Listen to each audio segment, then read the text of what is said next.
Hey, I'm Shane Varco, the Executive Director of the Dalgarno Institute. Welcome to our Dalgarno Institute's no-brainer resiliency building sessions.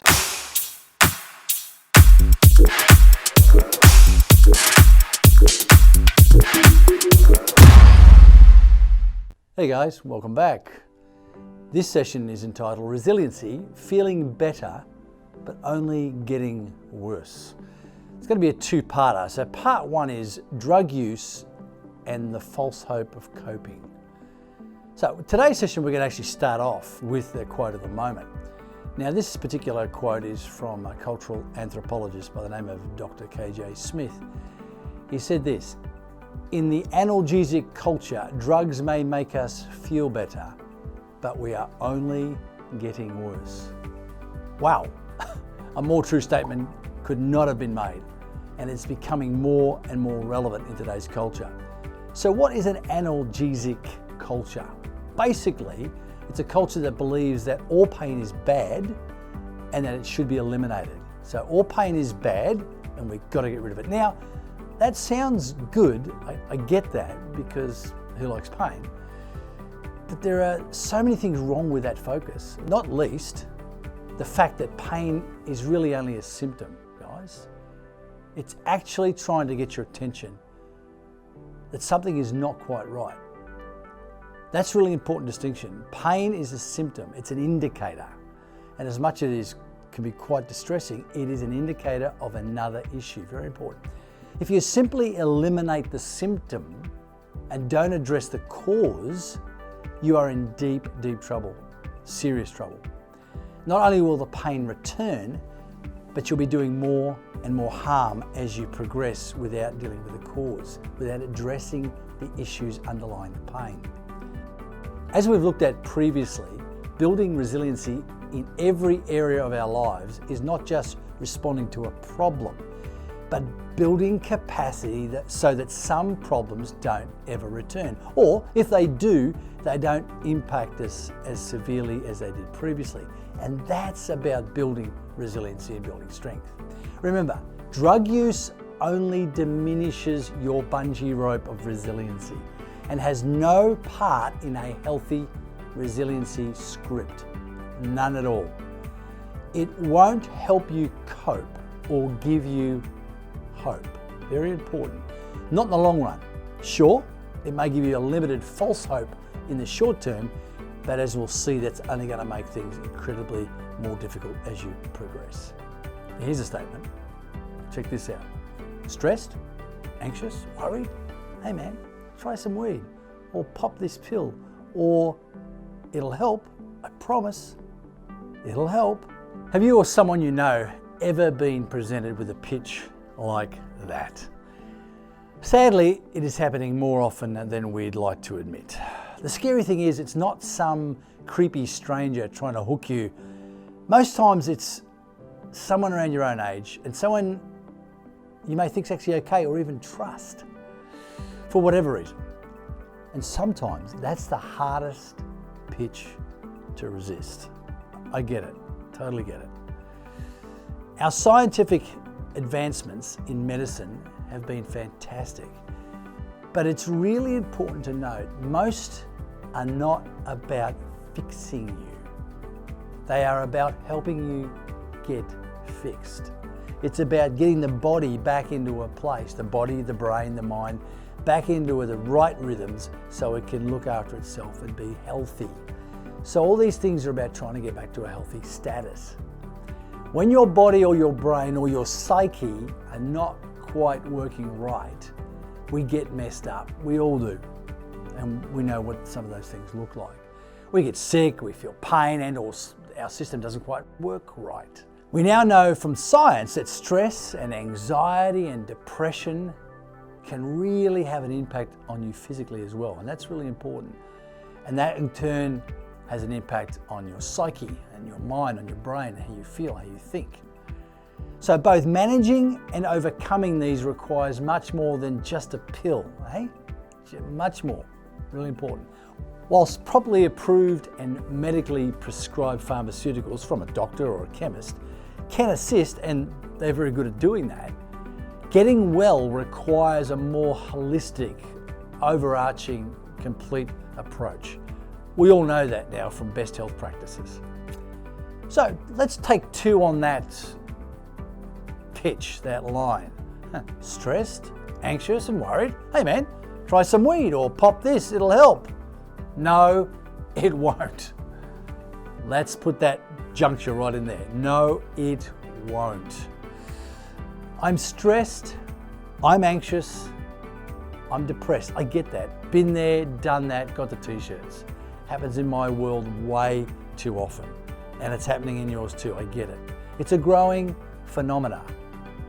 But why is that? Big question and big conversation. But if we get caught in the loop of worry and stress, it can really knock us about. It kind of locks into itself. We start doing this kind of repetitive looping process. Then we can start labeling ourselves because the pop culture is pushing us to do that. We like to put labels on it, to give ourselves some sort of diagnosis, if you like. Instead of saying, perhaps, I'm having a tough time with being anxious or stressed or sadness or anger, we can sometimes make statements like, I have a mental health problem.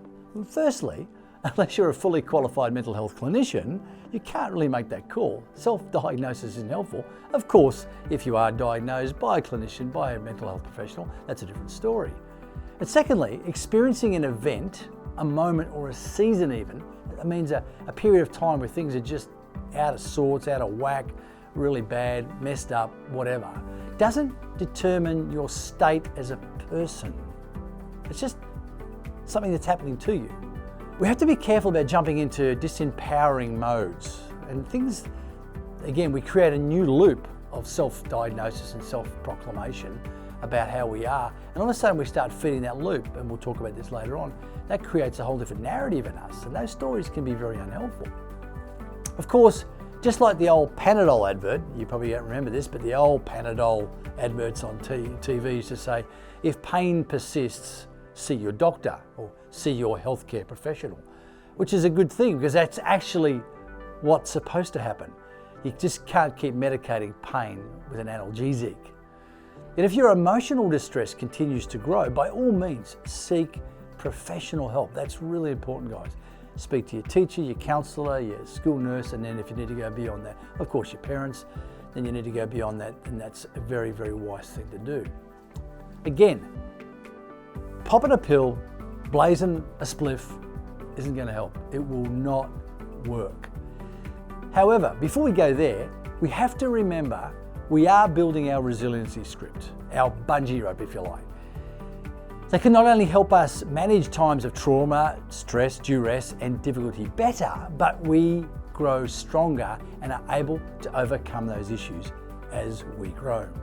One thing that will not only undercut your ability to strengthen your resiliency at this stage of your life, but rather actively undermine your ability to cope and grow will be the use of alcohol and other drugs. Now, we're not going to go into a whole diatribe or blast about how bad drugs are. You can look that up through our other platforms. But things like weed and alcohol and pain pills, downers if you like, they slow down brain function. And when you're feeling stressed, and people think that's going to make you slow down brain function, but it does far more damage than that. It doesn't just slow you down, it starts to break you down as well. Of course, if you look at things like hallucinogens like shrooms or LSD, they send your brain into a whole different space, which is not just only unhelpful, but incredibly dangerous. Because when you're subject to the impact of hallucinogens, you are in a really, really dangerous space.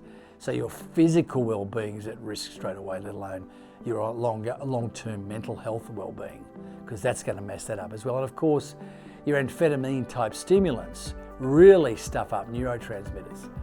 They flood your brain with dopamine and with serotonin, and of course your tank of dopamine, you only have one tank, it's not an endless font, it's not a river, it's dumped in one go. And once all those feel-good chemicals are dumped and you've had that rush, then your brain's got to go, well, hang on a minute, when that's all gone, the tank's empty, it has to refill, it has to be recycled, and it can't be.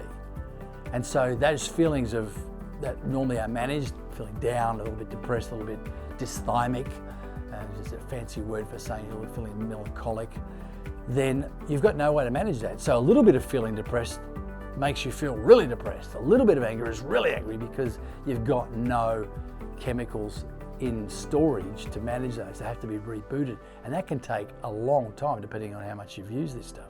So again, none of this is helping you cope. None of this is helping you build your capacity to endure, to work through issues, to problem solve, to persist. All it's doing is undermining those capacities. Really important. So just want to show you some imagery around that. So for example, this particular icon represents your values. It's not just things you like, but things you think that are important, what you think is right and wrong, good and bad, true or false. It's kind of really, really important, and how strong and how well formed they are is really important. So your values are represented by that particular icon. The second particular icon represents a problem. So whatever it may be, big, small, and obviously represented by size and by intensity. And then the other icon represents how you feel. Now, this is the big one. Feelings seem to dominate all the stories, all the narratives that are going. So it's how I feel, it's the most important thing, and I get it.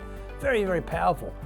But your thinking and your feelings work together, and if your feelings are really being worked through and governed by good values and good relationships, and you're embracing and engaging well-developed problem-solving skills and persistence of will, then your feelings begin to follow that rather than dictate to it.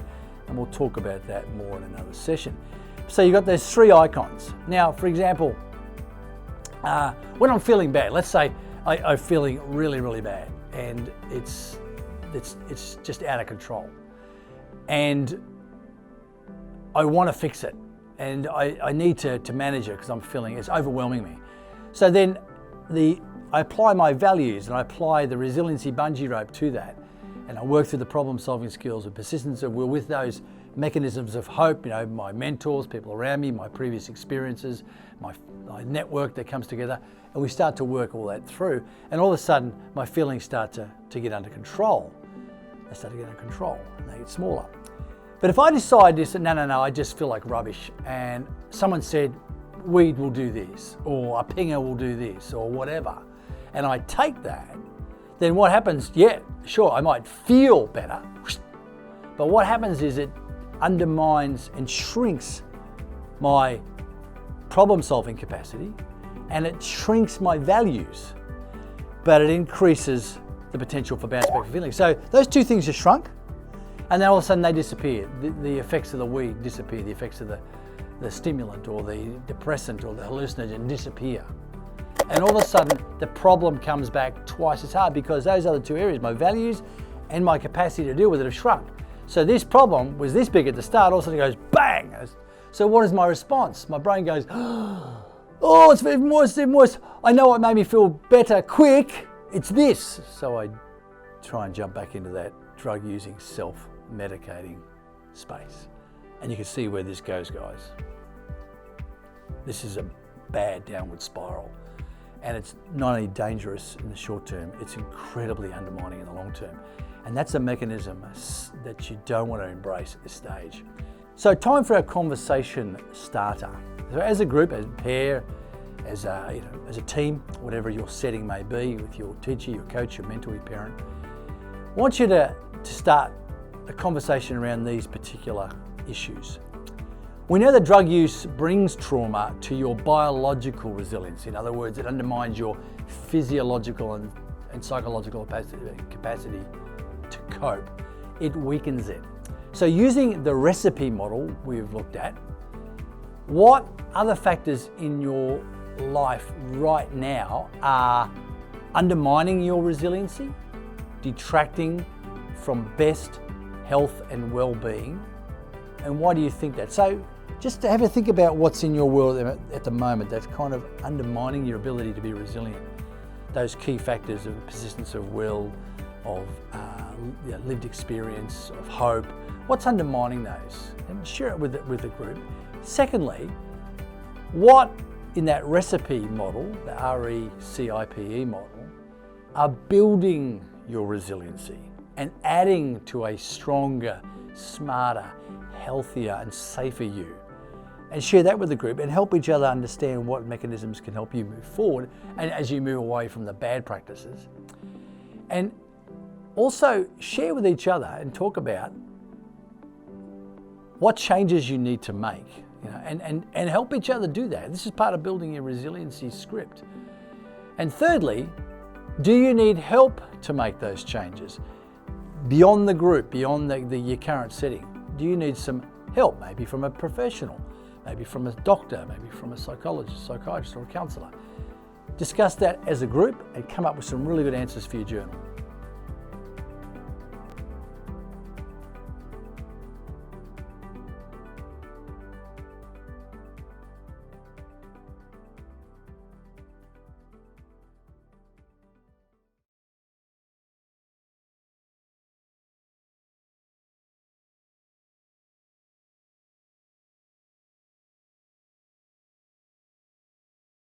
As we close out this session, we're going to look at tendencies of the mind. Back as early as 2005, the National Science Foundation published an article summarising research on human thoughts per day. Now, their data came up with some interesting findings. It was found that the average person has about 12,000 to 60,000 thoughts per day. Of these thousands of thoughts, it was discovered, 80% were negative. Interesting. And 95% were exactly the same repetitive thoughts as the day before.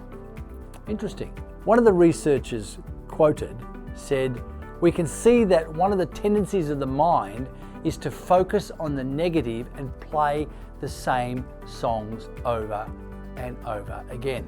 Remember what I said before about loops and getting caught in loops? It's interesting how the brain does that. It's called pathway making, neuro pathway making. That's why we need the third component of the bungee rope, that is hope.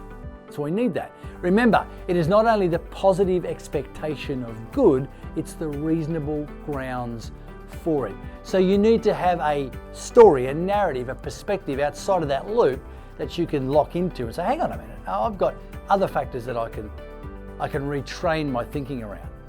We are constantly building our resiliency script to develop our persistence of will, our problem-solving ability, and our solid becauses for that positive outlook. So, we're going to close out this session, as part one session, on feeling better but only getting worse, with our script builder takeaways. Now, this is something that you just don't write into your journal now, but you practice and rehearse, and when you come back next time, you can talk to the group about how helpful that was. So we've titled this Meaningful Meditation, Not Self-Medication. Be rest assured we're not going to get trippy on you here, guys. That's what's important now. We are going to engage in some practice-based evidence to help you upskill in this area. Meaningful meditation, again, not self-medication. Start off with breathing. Now, again, it's not trippy, guys. And one thing I've learned from the recovery sector, those who have got caught in drug use and their lives have been out of control in the addictive space and have come out of that space and now are drug-free and they're not using anymore. They said, when everything else is out of control, when your life is a complete mess and nothing's working for you, I mean, you are completely and utterly overrun by feelings, circumstances, emotions. One thing you always have complete control over, and that is your breathing. No one can take that from you. It's a really good lesson to learn, because when you stop and you focus on your breath, purely as a mechanism, not as a meditative tool, but as a mechanism, it really helps. Breathing in slowly through your stomach, not your chest, not going like that, but breathing stomach out and in and slowly and counting. And when you start to do that for 30 seconds, 60 seconds, that makes an incredible difference, not just to your psychological framework, but your physiological framework. Science on this is huge. I'm not going to go into it right now, but worth a look. Secondly, focus. Really, really important. Learning to apply your faculties, all those skill sets we talked about, of thought and attention, and focus it on a specific thing, something you can change. Don't keep looking at the same old songs of negativity. Focus on something that you can change. And that's where the group's helpful. What can we do to help change that? I can do one thing to change it, and that one thing can be a really good step for the next one. Reflect. Sadly, it often looks like a negative song being played over and over again. But to actually reflect, stop and deliberately think about things that are actually beautiful, things that are good. things that are fulfilling. And it's not just buzz and hit and excitement, all that kind of stuff. It's actually something significant. And those things are really good at recalibrating the brain, how you think. They're really, really important. Think about heroines and heroes, people that in your life or you've read about that really inspired you, and focusing on what they went through, how they overcome it. Those kind of things, reflect on those good things. That is a really helpful tool. Again, none of these are magical one silver bullet hits, but they all work together really well to help you make a difference. Of course, narrative, developing positive stories. We've talked about this over and over, we keep talking about it. Change your story, change your song. And then finally, meditate on all this, ruminate. The word ruminate literally means to chew over and over and over. Like they say a cow, when it chews grass, goes through about 3 or 4 different processes before it's in different stomachs. So it's not just chew on it for a while, it's actually really focus on it. And that's why those other steps of breathing, focus, reflection, and story are really important. These things can help you build a new song, strengthen your bungee rope, and build resilience in your life. Look forward to seeing you again next time.